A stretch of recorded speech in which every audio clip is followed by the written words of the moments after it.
নমস্কার বন্ধুরা, রিমি লাইফস্টাইল চ্যানেলের আর একটি ডেইলি ব্লগে সকলকে জানাই অনেক অনেক ভালোবাসা ও অভিনন্দন। আশা করি দূরে কাছে যে যেখান থেকে ভিডিওটা দেখছো সকলে ভালো আছো, আর তোমাদের ভালোবাসায় আমিও খুব ভালো আছি। বন্ধুরা, আজকের ভিডিওটা শুরু করলাম এইখান থেকেই। আসলে আজকে সকালে উঠেই না একটু গাছের পরিচর্যা করতে চলে গেছি। তা ওইদিকে বদ্দি পিছনে ঘুমাচ্ছে, তাই বদ্দিদের এই পাশের এইখানটার গাছগুলো আমারই টবের, তাই আমি একটু মাঝে মধ্যে এসে দেখাশোনা করে যাই, নাহলে সময় হয় না। আর আজকে রোববার, যেহেতু সকালে ছুটি, তার জন্যই একটু গাছের পরিচর্যাটা সকাল সকালই করেছি। যাই হোক, সকালে একটু গাছের পরিচর্যা করে ঘরের মোটামুটি কাজ কমপ্লিট করে এই যে বাইরের দিকে এসেছি। ঘর একটু ঝাড়টা দিয়ে নিই। ঘর বারান্দা ঝাড় দেওয়া হয়ে গেছে, আর এদিকে উঠোনটাও একেবারে ঝাড় দিয়ে নিই। আসলে বন্ধুরা, আজকে আমাদের বাড়িতে একটা ছোট্টখাট্ট অনুষ্ঠান। আমার ননদ এর খাওয়ানো হবে। ওই যে শাশুড়ি মরে গেছিল, তার শ্রাদ্ধের পর নাকি খাওয়াতে হয় জ্ঞাতিদের, তাই আজকে সেই একটা অনুষ্ঠান রাখা হয়েছে। আর আমাদের বাড়ির অনুষ্ঠান মানেই বুঝতে তো পারছো, 20 জনের অর্ধেক জনই আমাদের বাড়িতেই থাকে, আর ওরা আসবে হয়তো 4 জন। ওই মিলেমিশে মনে করো 30 জনের মতন হবে। বেশ ছোট্টখাট্ট একটা অনুষ্ঠানই বলতে পারো আয়োজন করা হয়েছে। তার জন্যই একটু এই সকাল সকাল ওঠা, নাহলে ছুটির দিন একটু দেরি করেই ওঠা হয়। তারপরেও একটুখানি আজকে একটু তাড়াতাড়িই উঠেছি।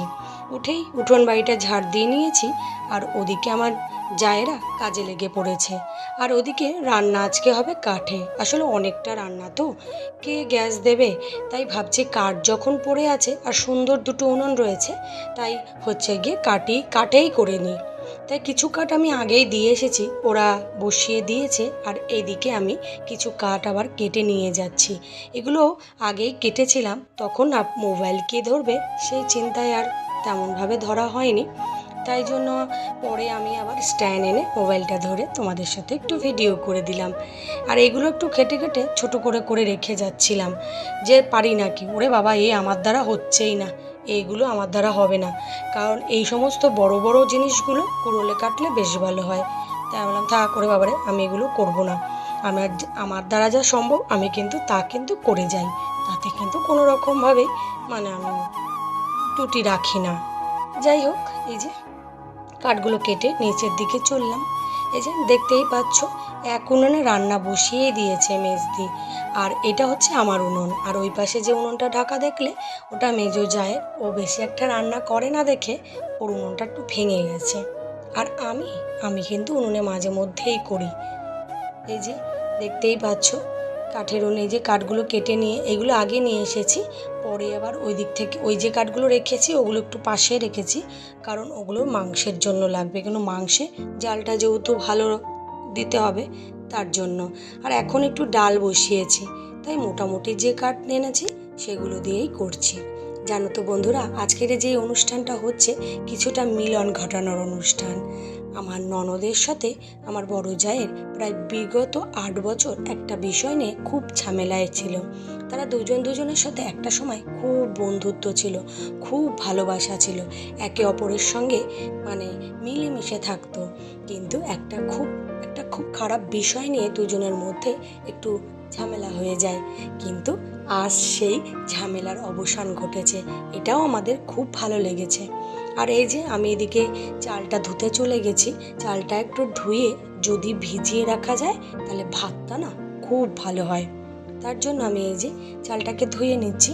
আর আজকে চালের পরিমাণটা বেশি, বুঝতে তো পারছো 30 জনের রান্না, মোটামুটি কতটা চাল লাগতেই পারে।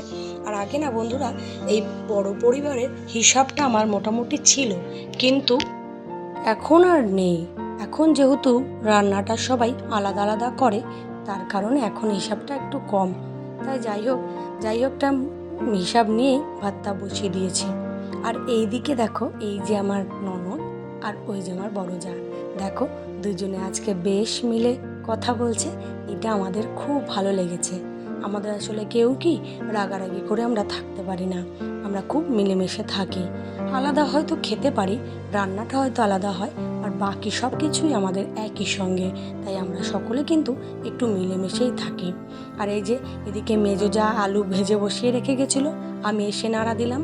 এদিকে ডাল প্রায় হয়ে গেছে, এই যে বাকিটা আবার মেজো যাই করবে। এই যে মাংসটা আবার মেজো যা বসিয়ে দিয়েছে। এইভাবেই আমরা কিন্তু সকলে একে অপরের সাথে মিলে থাকি। আমাদের মেলবন্ধনটা কিন্তু খুবই ভালো। এই যে দেখো বন্ধুরা, রান্না প্রায় কমপ্লিট। এই যে আমি মোটামুটি আমের টক চাটনি সমস্ত কিছু হয়েছে। আর এই যে মাংসটা সেজে যাওয়া দেখো আলাদা করছে। মোটামুটি দেখো সকলেই কিন্তু মোটামুটি কাজ করছে। কেউ কিন্তু আমরা সত্যি কথা বলতে একটু বসে খাই না, সবাই মিলেমিশে আমরা কাজ করি। এদিকে এই যে ছেলেরা খেয়ে চলে গেছে, আমরা বউরা এবার সকলে মিলে খেতে বসে গেছি। দেখো কত ভালো লাগে, কিন্তু এটা কিন্তু আমাদের বাড়ির বুঝতে পারো হাফ অংশ, আর হাফ অংশ আর 14 জন আগে খেয়ে নিয়েছে। এবার খাওয়া দাওয়া কমপ্লিট, এবার ধোয়াধুয়ি পালা। আমি আগে কিছু বাসন ধুয়ে ফেলেছি, আর এই যে বাকি যে বাসন দুটো ছিল বড়দি আর মেজদি মাজতে বসে গেছে। মেজদি যা বলছে কড়াইটা আসো, তো আমি মাজছি, একটু ভিডিও করো। দেখো কালির কড়াই মাজছি, কত কষ্ট হচ্ছে, এগুলো নিয়ে আমরা একটু মজা করছিলাম। আর এদিকে খাওয়া শেষ, সকলে মিলে একটু থামস আপ খাচ্ছি, কিন্তু থামস আপ আর 1 গ্লাস হয়নি, একটু একটু রয়েছে, ওই সবাই মিলেমিশে ভাগ করে খেয়ে নিলাম। যাই হোক বন্ধুরা, প্রায় সমস্ত কিছু কমপ্লিট, তাই একটু ফ্রি হয়ে রাস্তার দিকে হাঁটতে বেরিয়েছি, আর প্রকৃতির একটা সৌন্দর্য তোমাদের সাথে শেয়ার করছি। যাই হোক, তোমাদের ভিডিওটা ভালো লাগবে। আজকের মতন বন্ধুরা ভিডিওটা এই পর্যন্ত। আর ভিডিওটা ভালো লাগলে অবশ্যই সাবস্ক্রাইব করতে নতুন বন্ধুরা একদমই ভুলো না। আর যে সকল বন্ধুরা ভিডিওটা দেখছো, আমাকে একটা লাইক দিয়ে সুন্দর একটা কমেন্ট করে আমার পাশে থেকো। টাটা।